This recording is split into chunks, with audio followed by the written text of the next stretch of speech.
მაგონდება და ვფიქრობ, ნაყოფია და გამოძახილი ამ ჩემი ლოცვისა მქადაგებლობის წინ თქვენს მოგიყვებით იმას. რუსეთშივე რევოლუციის შემდგომ ერთ-ერთ გუბერნიაში ერთ-ერთი ახალგაზრდა სანქტ-პეტერბურგელი სტუდენტი ჩავიდა. თავის ბიძასთან, რომელიც სტაროსტა იყო ეკლესიის, ანუ იკონომოსი, ჩვენიანით რო ვსვათ. ბეფუტკრე იყო გარდა ყველაფრის. ეს იკონომოსი და როდესაც ბიძამ სთხოვა რომ წირვალზე წასულიყო და თავისი შვილები წაიყვანა, რომლებიც ღვთისმოსავი ადამიანები იყვნენ. შევხარი იმ ადამიანს, რომ შვილები შეძლო ღვთისმოსავად გაეზარდა. აი როგორ ხდება ხშირად.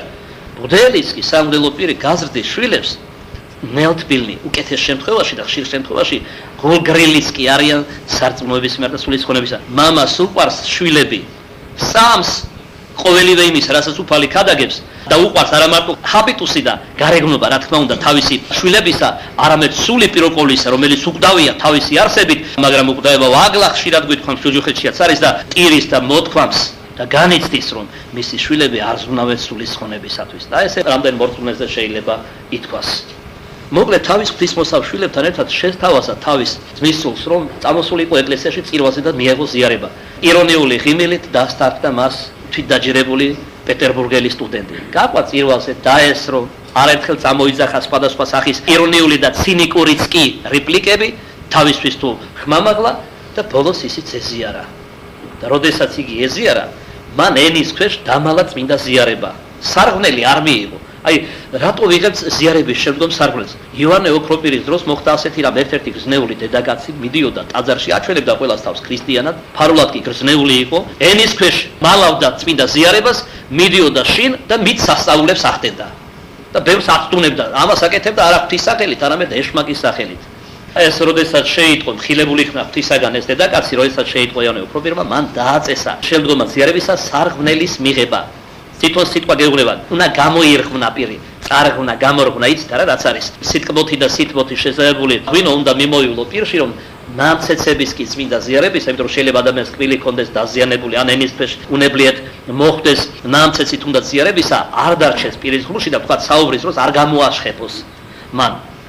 ან რამენაირად არ იქნას შეურაცხყოფილი. ამიტომ სარღვნელს მიმოივლებს, ჯერ ანტიდორი უნდა აიღოს, დაღეჭოს კარგად ყველა კბილით, ბოდიში რომ გამიგრძელდა სიტყვა, არაელფონურია, მაგრამ საჭიროა ვიცოდეთ, შემდეგ სარღვნელით უნდა მიმოივლოს, მიმოატაროს პირში სარღვნელი და გადაკლაპოს და შეძლების დაგვარად გადაიტანოს თუნდაც იოტისოდენა ნამცეცი.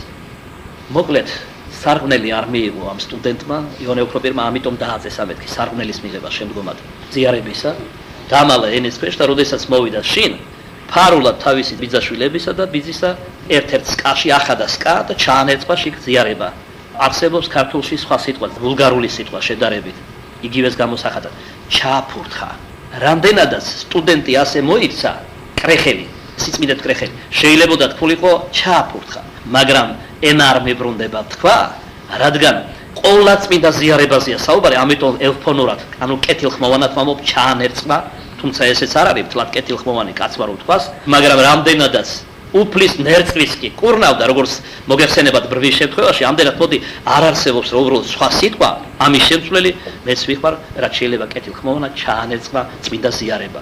დაახურა სკა და სიცილ კისკისით შევიდა სახლში სადილის საჭმელად. რამოდენიმე დღის შემდგომ იმ ეპარქიის ეპისკოპოსი ეწვია სახლში ამ იკონომოს სტაროსტას. და როდესაც საუზმის მერე გარეთ ზეირნობდა ბაღში და იქ აყვავებული ბაღი იყო და ესე იგი ფუტკრები როგორც გითხარით, მან შეამჩნია რაღაც უჩვეულო რამ.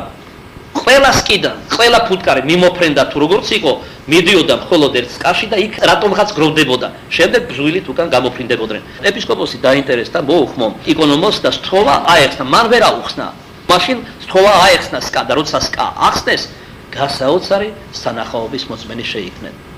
ცვილით, რომელსაც ფუტკარები ამზადებს, გარდა თაფლისა მოგეხსენებათ, მათ პატარა ლამაზი ცვილის ეკლესია აეშენებინათ. ძალიან გაუკვირდათ ეპისკოპოს იკონომოს. მსგავსი რამ დაამოწმა იკონომოსმა არასდროს არ შემიმჩნევიაო ფუტკრებთან.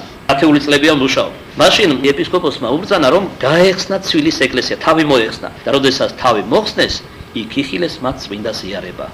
ამ ყველაფერს არა მარტო შვილები იკონომოსის, არამედ ძმის სულიც უყურებდა და უსმენდა. იგი ერთიანად შეძრა ამ სასწაულმა. დაემხო ყველას წინაშე დაუფარავად და ქვითინით აღიარა თავისი სიწმინდეთ კრეხელობა. წარმოგიდგენიათ, ადამიანი შესაქმის გვირგვინია და როგორ გამომზღნებს. ფუტკარი, რომელსაც იოტისოდ